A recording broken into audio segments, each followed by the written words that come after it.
Welcome to Bruce Hurwitz Presents Monday Morning Message. I'm your host, Bruce Hurwitz of Hurwitz Strategic Staffing. You can find us on the web at hsstaffing.com. I hope you'll consider us for all your staffing, career counseling, and speech writing needs. Today's topic is things to avoid when video conferencing. Monday Morning Message is sponsored by P&K CPAs. P&K is a full-service accounting firm. They provide accounting and consulting services to businesses ranging from startups to small and mid-cap companies to nonprofits as well as high net worth individuals. Contact them today for a free consultation at pk-cpas.com or call them at 973-882-8810. They will be happy to be of service. Welcome. As I'm sure has happened to many, if not all of you, over the past few weeks, I have had an increased number of video conferences. Could be interviewing candidates for some of my clients, career counseling clients, or networking events. And I've noticed over this time that people are making a number of mistakes. So I wanted to share with you some advice on things not to do when having a video conference. First off, you should always log on early and check and make sure everything is working, specifically your camera and your microphone. You can do that very easily by simply turning on your computer's camera, using the video function and creating a 5-second video. And then you'll know if the camera and microphone are working.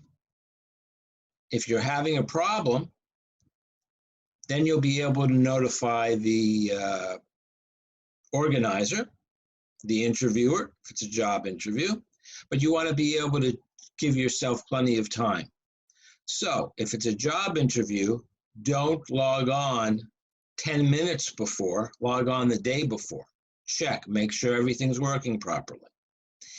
If you need to buy a new mic, an external mic, or an external camera, hopefully the stores will be open. I don't know if they will be, but it's not a lot of money, and it's a good investment because if something can go wrong, it will go wrong.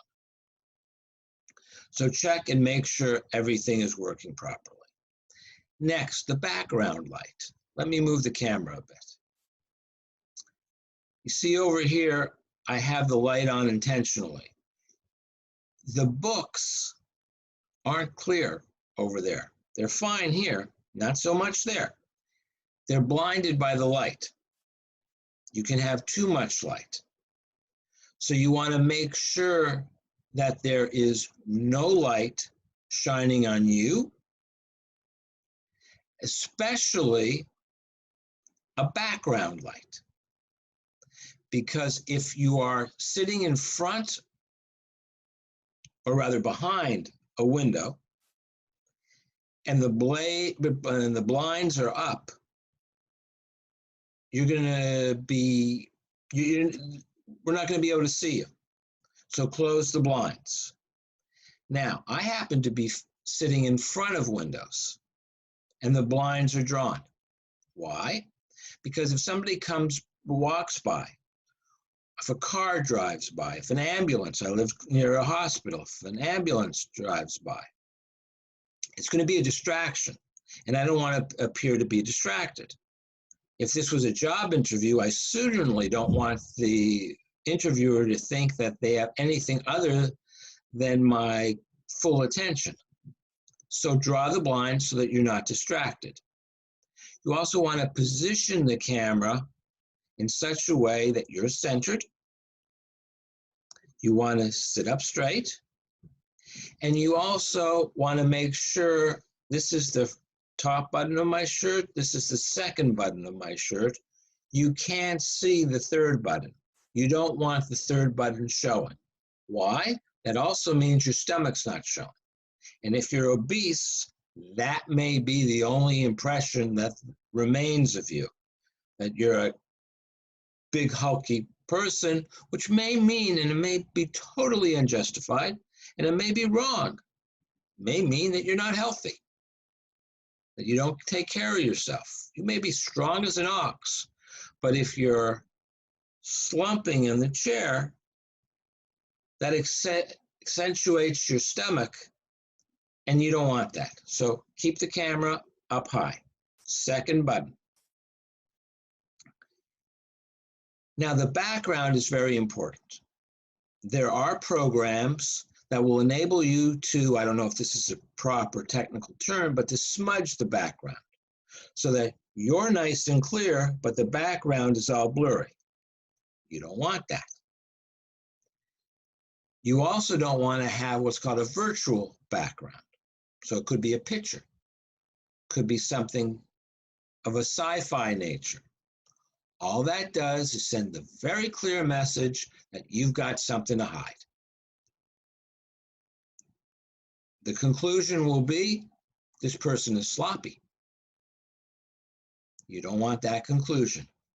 So don't smudge anything. Set the background that will help to reinforce a message that you may be interested in sending. For example, it may very well be that you're looking at these books and you're thinking, well, he is well read. Maybe he's even intelligent. I hope I am. But that would be a very nice conclusion for you to draw. That's something that I want you to draw. I want people to think that I am well read. For me, that's important. But it also serves a practical purpose. You'll look over here. These books, they're Churchill. This set is Churchill's History of the Second World War. Anyone who has read it recognizes it. And I cannot tell you how many times people have said to me, oh, you like Churchill. And then we get into a discussion about Churchill.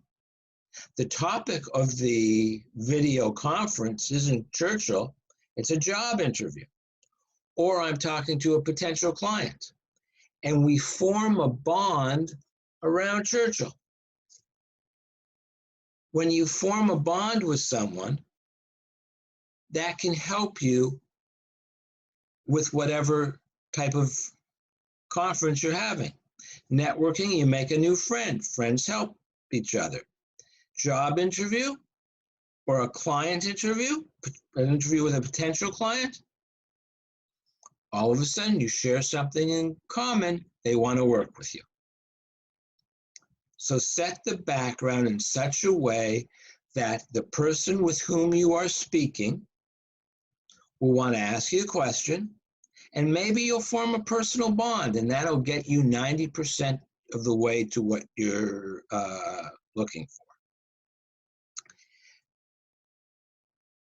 Now, you want to dress professionally. The joke is, on every one of these conferences, somebody says, so, show of hands, how many people are wearing trousers? First time it was funny, by now it's not funny anymore. But the point is well taken. If you want to act professional, you have to feel professional. So wear trousers. Get dressed. Don't put on a suit and tie. I'd look ridiculous sitting here in a suit and tie. Wear a collared shirt. And I leave it to the ladies to come up with the female wardrobe equivalent. Sometimes I've seen people, they get embarrassed because their child walks into the room. It's nothing to be embarrassed about. It happens. It's quite all right. There's nothing wrong with it. Nothing to be embarrassed about. It can even help you. I had one gentleman who I was interviewing. We got to the end of the interview. As I always do, I asked him if he had any questions for me. He had asked me some questions. I was answering them. And his 3-year-old came into the room. He was in his bedroom. Nothing wrong with that. Camera was facing the bed. Nothing wrong with that. The child got on the bed and was watching. And she was holding a stuffed animal, a dog. So when we were finished, and I knew he had no idea that she had come into the room. When we're finished, I asked him if I could ask him one last question. He said, sure. I said, what's your daughter's dog's name? He looked at me and he said, we don't have a dog. And I said, well, it looks to me like you do. And I went like this. And he spun around and then he came back, looked at me and said, how long has she been here? And I said, 5 minutes. Well, she didn't go running out of the room. She walked over to him and he picked her up, put her on his lap, and introduced us. And then we had a conversation. I probably asked her, what's your dog's name? Probably asked her what she wants to be when she grows up. 3-4 minutes, we had a nice chat. It was sweet, it was innocent. What was interesting was the father didn't have to coach her. He didn't help her in any way. She was totally capable of having a conversation. It was impressive. We weren't discussing quantum mechanics, but it was still impressive. I didn't mention that to my client. I submitted the gentleman. He was qualified. He was a good candidate, and they agreed, but he wasn't a star. Then I told them about the little girl, his daughter, coming into the room, and that impressed them. Little girl, 3 years old, can have an intelligent conversation. That got him the interview. Didn't get him the job, but it got him the interview. Now, the other extreme, I'm interviewing a gentleman for a job that the primary responsibility or requirement was to be detail-oriented. So after the initial questions, I said, now look, they are looking for somebody who is detail-oriented.